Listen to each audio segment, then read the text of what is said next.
Pemirsa, pendaftaran calon pimpinan KPK yang dibuka sejak 5 Juni lalu hingga saat ini sudah tercatat ada 99 calon yang mendaftar. Sementara batas akhir pendaftaran akan ditutup 24 Juni mendatang. Dari jumlah pendaftar saat ini, apakah sudah ada calon yang dianggap mumpuni untuk memimpin KPK ke depan? Dan jika belum, apa strategi Pansel untuk menarik figur yang layak memimpin KPK? Bagaimana pula sikap Pansel KPK jika ada institusi penegak hukum seperti Polri dan juga TNI yang menyodorkan nama untuk masuk ke seleksi. Apa pula untung ruginya bila mereka masuk dan bergabung dalam KPK? Kita akan mendiskusikannya langsung dengan narasumber Ketua Pansel KPK Destri Damayanti dan juga mantan Komisioner KPK Haryono Umar. Selamat sore Pak Haryono dan selamat sore Bu Destri. Sore Tasya. Iya, saya ke Bu Destri dulu. Sudah ada 99 nama terakhir hingga saat ini. Kalau kita boleh tahu gambaran umumnya latar belakang mereka seperti apa, siapa-siapa saja mereka ini? Oke, kalau kita lihat secara umum itu kebanyakan S2 ya, 35% itu S2 yang jadi background dari pendidikannya. Kemudian kalau dilihat dari umur, itu yang dominan adalah antara 45 sampai 55. Itu kelompok itu sekitar 35%. Sementara kalau berdasarkan profesi, memang banyak dari PNS ya, dan pensiunan juga. Kemudian dosen banyak, advokat juga banyak. Kemudian ada dari wira swasta, dari pengusaha juga ada. Kemudian ada dari aktivis,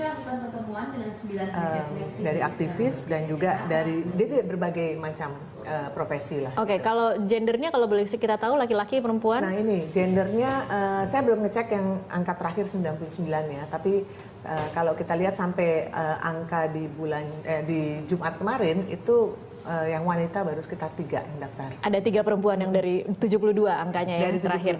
Oke, kalau bisa tahu secara umum motivasi dari mereka yang mendaftar ini apa sih Bu Destri? Banyak ya, kalau kita lihat dari umur aja bisa kita lihat ya. Kalau misalnya dia udah 55 gitu kan, apalagi ke atas, itu umumnya mungkin ya mereka kan sudah umumnya pensiun ya kalau di pekerja normal. Terus mereka memang mungkin mau menghabiskan sisa waktunya itu untuk berbakti kepada negara, bisa aja seperti itu. Jadi banyak alasan ya. Kemudian ada juga yang di kelompok umur 60-an juga ada sebenarnya. Itu mungkin dia di Indonesia kan karena dengan ekonomi kita yang relatif makin baik kan, life expectancy juga makin meningkat. Jadi umur 60 di Indonesia ini sekarang juga masih produktif gitu. Jadi kami melihat ke sana. Sementara kalau untuk yang di bawah 40, ya mungkin saja kita belum lihat secara detail ya nama-nama dan juga kita baru lihat latar belakang profesi gitu. Tapi karena nggak ada satu alasan kenapa dia mendaftarkan itu enggak. Itu nanti pada saat pada saat ada yang namanya makalah diri dan juga makalah kompetensi. Setelah persyaratan administrasi ini lengkap, maka ada proses tahap berikutnya, yaitu pertama kita akan sampaikan ke publik. Ini loh list dari sekian banyak yang mendaftar dan yang sudah lulus, sudah komplit persyaratan administrasinya.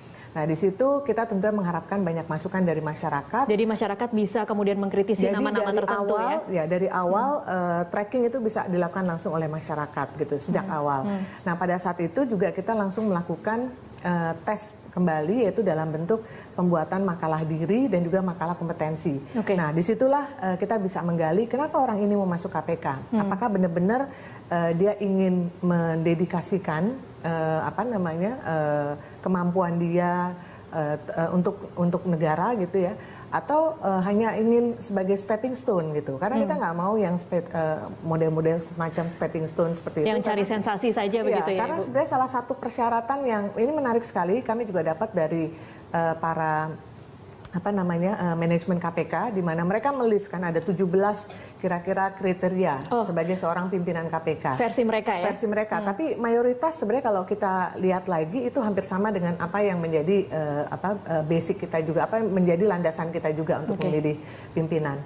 Dan salah satu itu adalah bahwa yang bersangkutan itu harus selesai dengan urusan pribadinya lah gitu. Jadi benar-benar 4 tahun ke depan apa yang dia kerjakan completely ya hanya untuk KPK, pemberantasan korupsi, jadi menjadi seorang negarawan.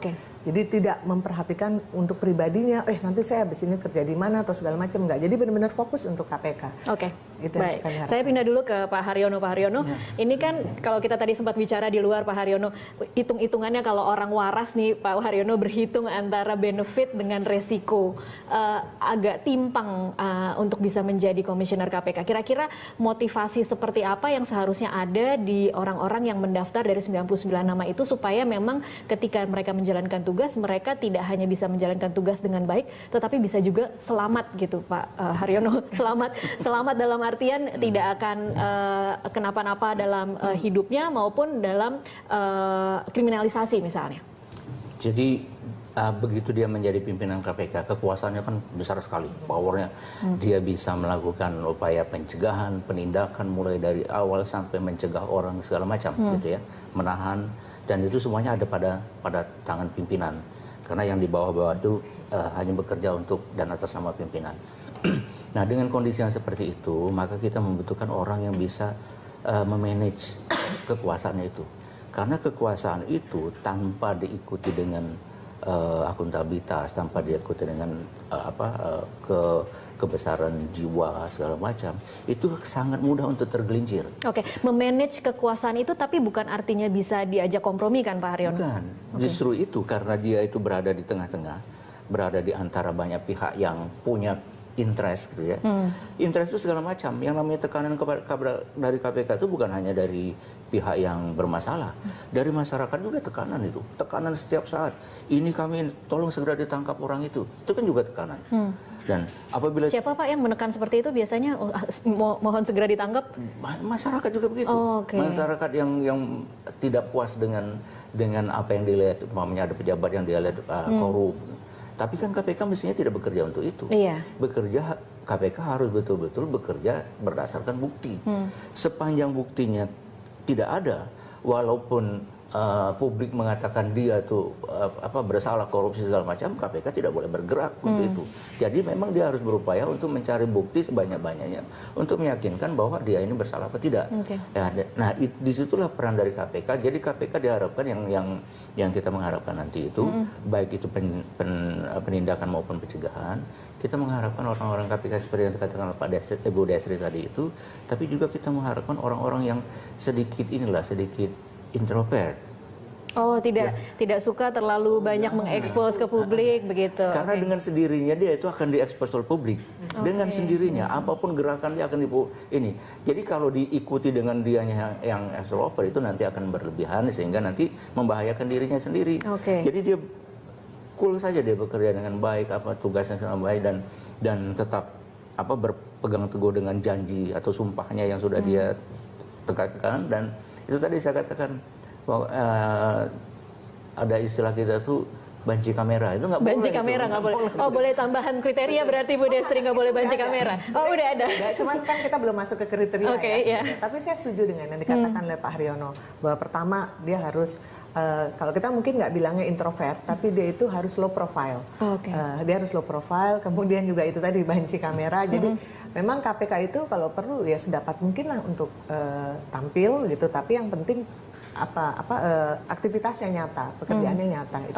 Sebelum kita break, dari 99 nama itu Bu Destri ada tidak yang kita sering dengar dari nama-nama yang mungkin sering muncul disebut? Itu tadi saya belum melihat secara detail satu persatu gitu ya, tapi memang ada beberapa nama soalnya juga yang kita approach juga langsung dalam rangka jemput bola dan beberapa sudah menyatakan kesediaannya untuk mendaftar gitu. Tapi saya belum ngecek, tapi mereka udah bilang bahwa mereka akan daftar, mereka akan melengkapi pendaftaran itu. Gitu. Baik, kita nanti akan sambung di segmen selanjutnya untuk mengetahui kalau yang menolak itu alasannya apa sih nanti di segmen selanjutnya. Pemirsa tetaplah bersama kami.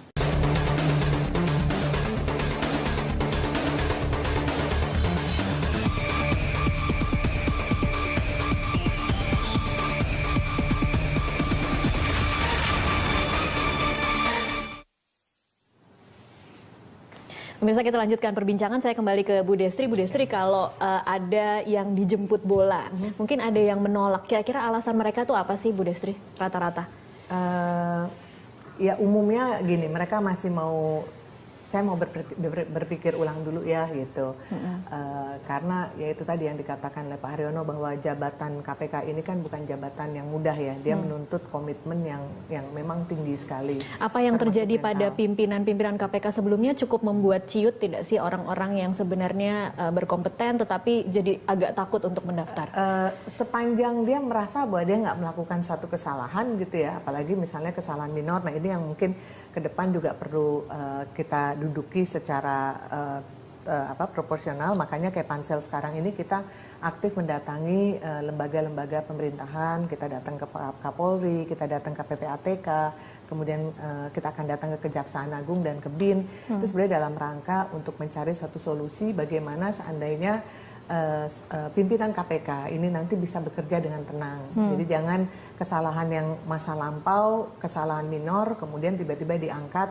Karena ada satu pasal yang memberatkan tuh Pak ya, maksudnya pasal 30, kalau nggak salah pasal 32 ya dari Undang-Undang KPK, yang menyatakan bahwa kalau pimpinan KPK itu terkena kasus sebagai tersangka atau terpidana, apapun itu, misalnya itu hanya kesalahan kecil makanya dia harus mundurkan diri. Nah ini kan yang berbahaya. Jadi kita berusaha, walaupun itu bukan tugas Pansel, iya, tapi bukan tugas karena Pansel. itu menjadi concern juga dari banyak yang mendaftarkan ataupun yang kita hubungi, mereka concern ke sana. Jadi yang bisa kami lakukan adalah kami mencoba untuk berbicara dengan tadi ya lembaga-lembaga pemerintahan, ditambah juga dengan pemerintah sendiri gitu. Kita harus punya suatu solusi untuk itu. Gitu. Oke, salah satu cara dari menjemput bola itu adalah Pansel juga akan mengadakan roadshow ke daerah-daerah mulai besok Ibu Destri. Apa yang akan dilakukan untuk bisa menarik calon-calon? Ya tentunya pertama ya kita mungkin kami berpikir mungkin sosialisasi kita masih agak kurang gitu ya, atau juga mungkin orang masih masih agak traumatik dengan apa yang terjadi di KPK sekarang gitu. Jadi kita berusaha pertama memberikan informasi dalam rangka sosialisasi, kemudian yang kedua juga untuk memberikan informasi ataupun mengconvince, meyakinkan mereka bahwa ke depan tentunya kita berharap KPK ini bisa menjadi lembaga yang memang kita hendaki bersama. Apalagi itu juga dari Presiden sendiri kan ada komitmen bahwa pemberantasan korupsi ini menjadi salah satu target yang akan dilakukan oleh pemerintah. Karena waktu kami dipanggil dan dilantik oleh Pak Presiden juga sudah menekankan di situ bahwa korupsi itu sudah merupakan kejahatan ekonomi gitu ya. Dia menyengsarakan masyarakat, dia juga membuat investor nggak mau masuk ke kita gitu. Jadi kita memang harus bersama-sama memberantas korupsi ini gitu ya. Jadi selain mencari orang-orang yang berkompeten, tugas Pansel adalah membuat pekerjaan ini terlihat menarik. Tapi kita mungkin bisa tanyakan ke Pak Haryono, apa sih nikmatnya jadi komisioner KPK? Kalau mungkin kita kan sudah tahu resikonya seperti apa, kita sudah melihat resikonya seperti apa. Tetapi kalau boleh membuat pekerjaan ini lebih menarik atau lebih meyakinkan orang-orang yang saat ini agak ragu-ragu untuk mendaftar, apa sih Pak Haryono? Jadi yang pertama memang pimpinan KPK itu diharapkan dia tidak tersandera ya, sandera politik, sandera segala macam itu dia free dari itu sehingga dia bisa bebas melakukan pekerjaannya. Kemudian yang kedua, karena KPK itu bekerja kolegial, jadi diharapkan backgroundnya agak berbeda-beda. Jangan semuanya hukum. Dari jadi hukum saja. Kalau hukum saja nanti cuman menangani satu, padahal kegiatan KPK itu kan tugasnya ada pencegahan, ada monitoring, ada supervisi, ada penindakan dan sebagainya. Nah, karena kalau kemarin itu semuanya itu backgroundnya hukum, jadi satu saja, semuanya mengorek pekerjaan itu. Padahal yang ini kan semuanya menarik sebetulnya. Bagaimana umpamanya kegiatan pencegahan ini bisa merekomendasi kepada Presiden maupun kepada DPR. Kalau umpamanya ada lembaga atau kementerian ataupun daerah yang tidak bekerja on the track sehingga mengganggu bukan hanya dari sisi dia sendiri tapi berdampak kepada perekonomian negara. Nah, itu harus betul-betul. Jadi itu sebetulnya sangat menarik. Dan saya lihat yang seperti yang kita kerjakan dulu itu kelihatan yang menurut orang biasa-biasa saja ternyata itu memiliki dampak yang sangat besar. Apa misalnya Pak? Contohnya umpamanya katakanlah bagaimana mengefektifkan pengawas intern di setiap kementerian lembaga. Itu dulunya kan ini, nah sekarang sudah mulai ini. Kemudian juga bagaimana menertibkan aset-aset negara. Contohnya aset di migas waktu itu ada 6 rekomendasi kita. Satu saja ditindaklanjuti, 153 triliun masuk ke negara. Oke, itu semua yang sebenarnya tidak pernah terlalu dilihat oleh publik sebagai prestasi KPK begitu ya Pak Haryono. Nah itulah makanya dibutuhkan orang-orang yang berbeda-beda. Jadi dia bisa menangani semua kewajiban. Itu kan kewajiban KPK untuk menangani itu. Itulah yang kita harapkan dari Ibu Desri dan teman-teman. Sehingga ya sebetulnya tidak perlu ditakuti kok. Semuanya asal menjalankan tugas dengan baik, kemudian juga semua itu mengikuti undang-undang KPK, mengikuti SOP KPK, semuanya welcome. Saya kan tidak ada yang mau kriminalisasi segala macam. Iya, oke, baik. Ya, satu hal juga mungkin gini, kalau orang takut dikriminalisasi dan sebagainya, makanya yang pertama kami lakukan adalah sejak dini hari kita sudah buka itu nama-nama siapa yang lulus di tes kelengkapan administrasi. Tujuannya apa? Supaya masyarakat bisa dari dini hari untuk melihat rekam jejak yang bersangkutan. Kemudian yang kedua juga kami mengunjungi lembaga pemerintahan tadi dengan polisi, dengan Kejaksaan Agung, dengan BIN, dengan PPATK. Kami minta bantuan mereka untuk juga menelusuri rekam jejak mereka, termasuk juga dengan ormas-ormas juga gitu ya. Dan mereka bersedia sekali, apakah itu NU, Muhammadiyah, lembaga lintas agama ataupun juga dengan LSM yang berkaitan. Jadi mereka sangat suportif. Dan satu hal yang membuat saya juga sangat confidence, karena sekarang kesadaran masyarakat terhadap korupsi itu tinggi. Jadi masyarakat sendiri pun juga mereka akan bisa menjadi suatu quote unquote juga pengawas gitu. Gitu. Kalau misalnya KPK berjalan nggak benar juga, nah mereka juga bisa mengawasi langsung. Tadi bicara soal ada kerjasama dengan polisi, ada wacana bahwa polisi akan mengajukan calon. Nanti kita akan bahas di segmen selanjutnya. Pemirsa tetaplah bersama kami.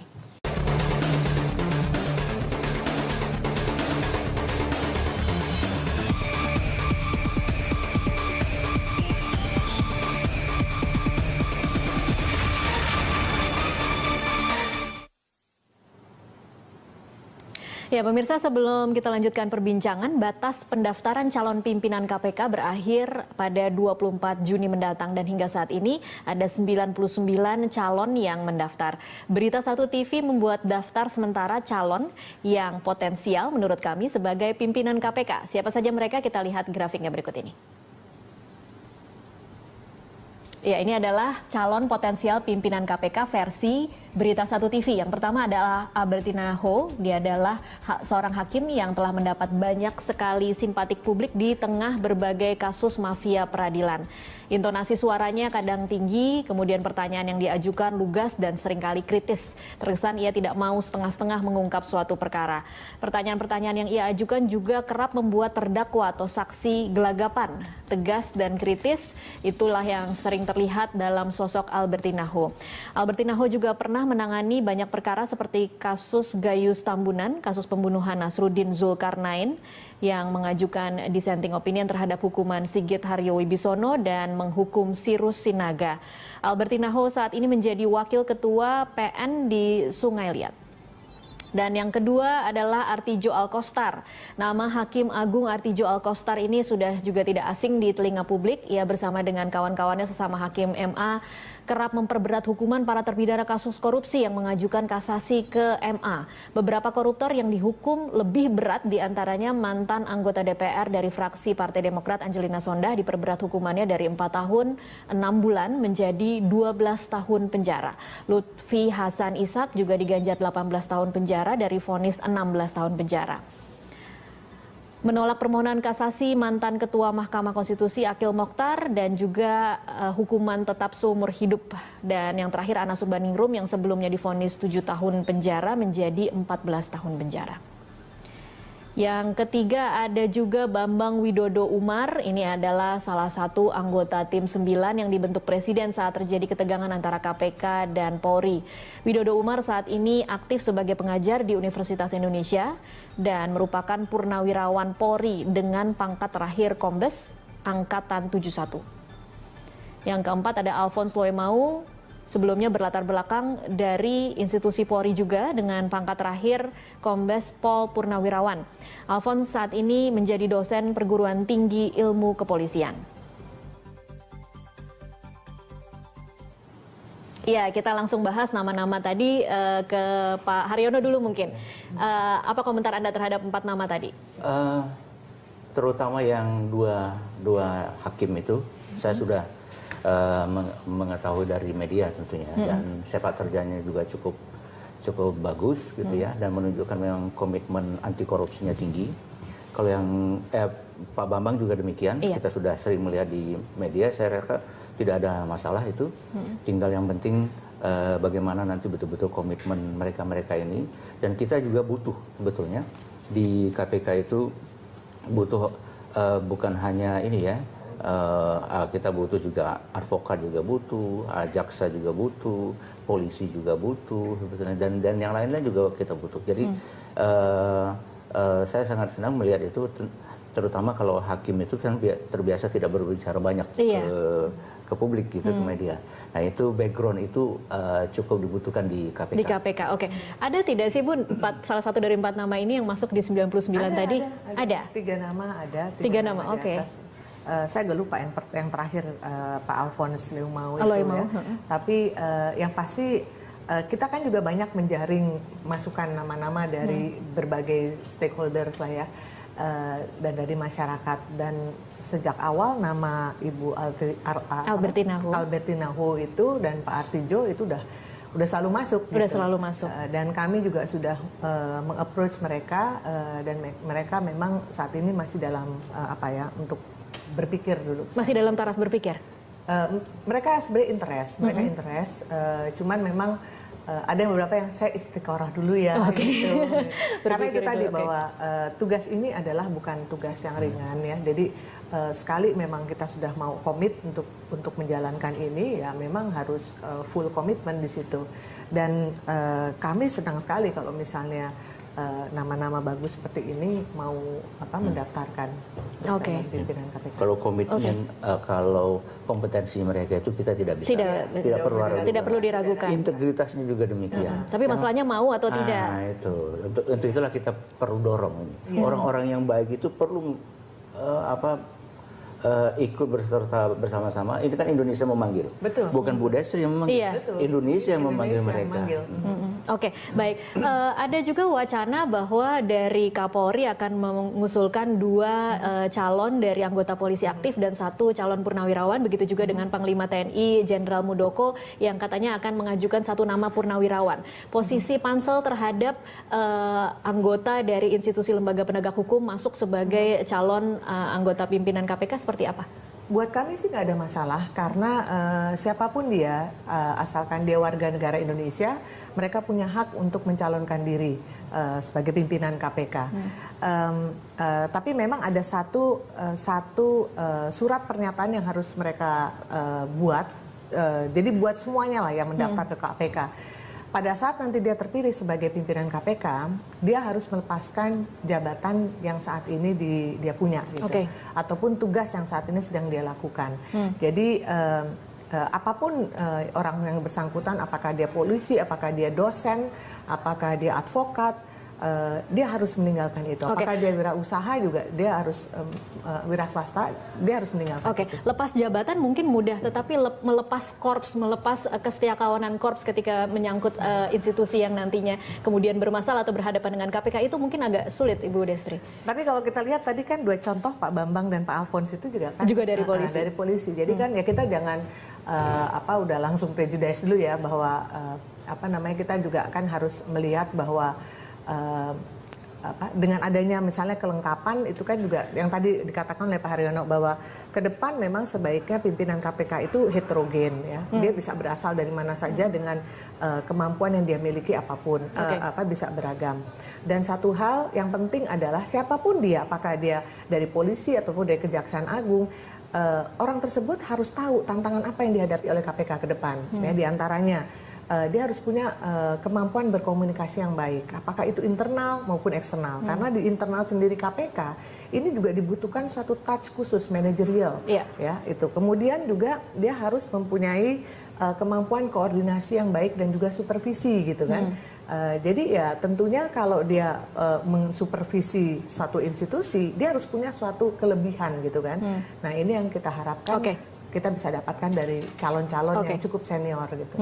Sebelum kita break, Pak Haryono, apa sih untung ruginya kalau berasal dari kepolisian atau dari TNI?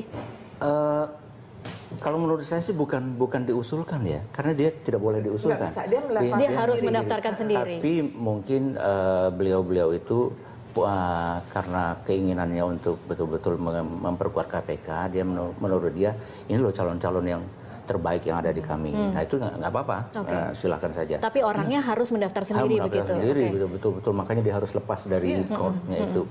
Kemudian yang sebetulnya ada keuntungannya, karena nanti kan KPK ini nanti akan mensupervisi kepolisian, dan pekerjaannya banyak sekali akan dibantu oleh kepolisian. Contohnya umpamanya dia kalau ingin melakukan menangkap atau memeriksa orang di daerah, yang membackup itu adalah betul-betul Polda setempat. Nah, bagaimana kalau umpamanya dan hubungan-hubungan itu tidak selalu hubungannya formal. Kadang-kadang hubungan informal itu sangat intensif, sangat dibutuhkan. Itu yang pertama. Kemudian yang kedua juga nanti banyak pekerjaan-pekerjaan bersama, saling memperkuat antara KPK, kejaksaan, kepolisian maupun yang lain-lain. Jadi sebetulnya kita juga tidak boleh, karena pengalaman yang lama itu waktu saya ada Pak Bibit gitu ya, ada Pak yang lain juga ada Pak Antasari dan semuanya lepas dari ininya, lepas dari bisa ya Pak Haryono bisa lepas, tidak ada korps itu ya. Apalagi di KPK juga ada polisi, ada jaksa, ada yang lain kan. Nah, bagaimana memahami heterogenitas pegawai KPK ini, maka pimpinan KPK-nya juga perlu yang heterogen. Oke, baik. Kita akan lanjutkan di segmen selanjutnya. Pemirsa tetaplah bersama kami.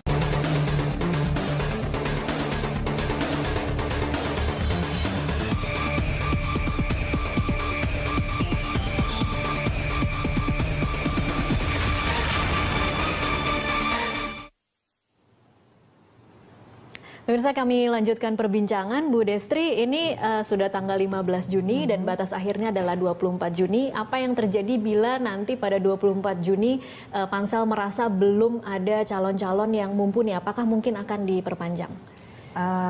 Itu belum kita bicarakan secara intens, tapi ya option seperti itu mungkin saja terjadi gitu ya. Tapi kami juga nggak pesimis ya, nggak terlalu pesimis juga, karena kecenderungannya biasanya 1 minggu terakhir itu pendaftar akan banyak. Ya contohnya kayak saat ini, Jumat kemarin masih 72, sekarang sudah 99.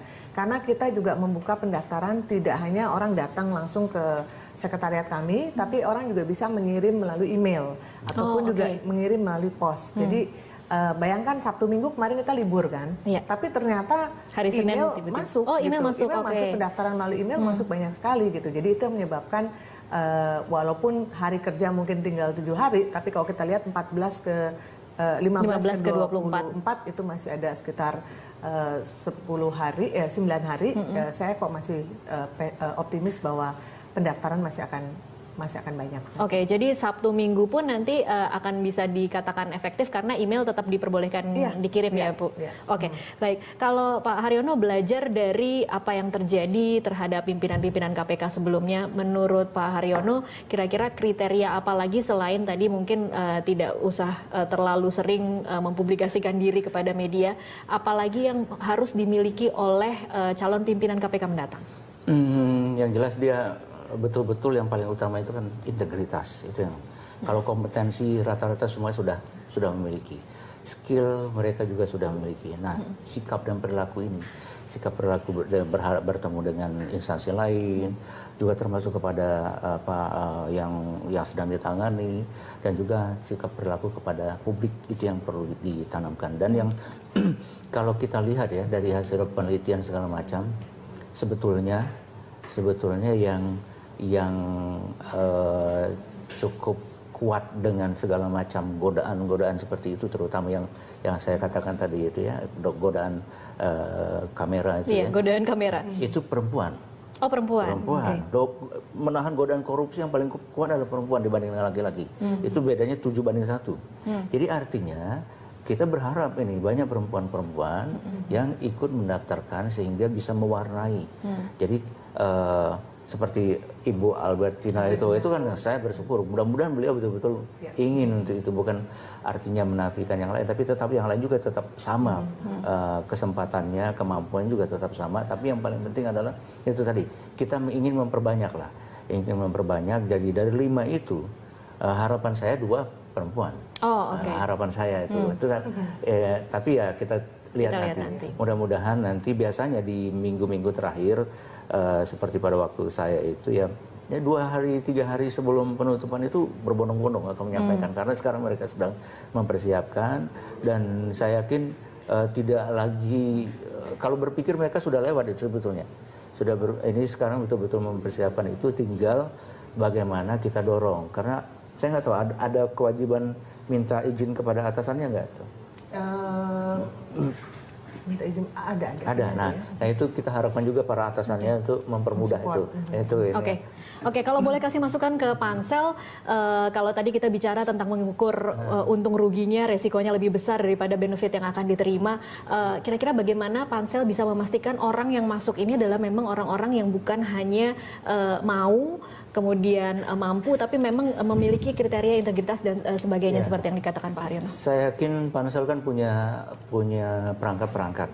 Dia nanti bisa ada yang namanya psikotes gitu ya, itu akan kelihatan ini orang ini sebetulnya tipenya gimana, dan itu sudah sangat teruji apa hasil-hasilnya itu. Kemudian juga seperti dikatakan oleh Bu Destri tadi, track record itu akan betul-betul dilihat.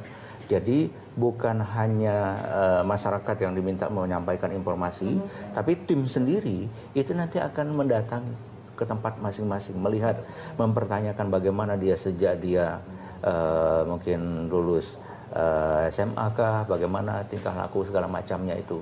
Karena kita menginginkan orang yang betul-betul yang diperoleh itu betul-betul yang bisa sekarang kan KPK agak terganggu gitu ya. Nah, memperbaiki secara internal KPK, kemudian juga memperbaiki hubungan ke eksternal, dan yang paling penting, ini yang paling penting, mengedukasi publik bahwa yang namanya KPK itu bukan hanya penindakan.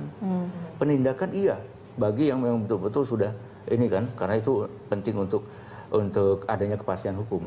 Tapi upaya mencegah itu juga sangat penting. Anggaran kita tahun ini 2.000 triliun. Belum aset kita ribuan triliun. Kalau itu lewat, umpamanya hutan, dibabat habis. Nah, yang bisa melakukan pencegahan itu KPK. Oke. Bu Destri, terakhir statement penutup saja. Kira-kira apa yang akan dilakukan Pansel untuk memastikan bahwa orang-orang yang masuk ini bukan orang-orang yang punya agenda tertentu atau cari sensasi saja? Ya, tentunya pertama kita ngelihat kan dari track recordnya mereka gitu ya, dan itu juga ada suatu surat pernyataan bahwa mereka tidak aktif, tidak menjadi pengurus suatu partai gitu ya. Kemudian dari partai juga ya. Jadi sudah ada rambu-rambu ke sana.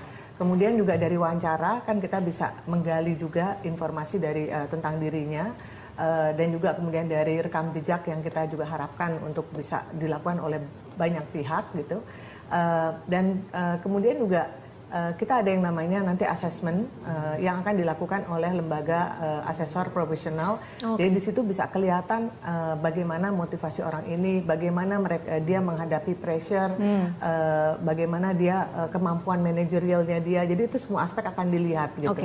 Jadi paling tidak kita punya suatu indikator dan juga suatu metodologi ada metodologi, suatu tools yang bisa menyaring orang untuk mendapatkan tentunya yang terbaik. Orang-orang yang terbaik. Nah, oleh karena itu dalam kesempatan ini sedikit saya hanya ingin menghimbau kepada putra-putri bangsa Indonesia terbaik gitu ya. Indonesia membutuhkan tenaga-tenaga terbaiknya karena korupsi ini sudah menjadi suatu penyakit di Indonesia, dan bagaimana kita mau menjadi negara maju kalau korupsi kita juga makin meluas. Nah, oleh karena itu marilah kita bersama-sama mendukung KPK, karena KPK ini adalah milik kita, sehingga menjadi tugas dan tanggung jawab kita juga untuk bisa memperkuat KPK gitu, dan memperbaiki KPK. Baik, terima kasih Bu Destri dan Pak Haryono untuk waktunya di Berita Satu. Pemirsa, tetaplah bersama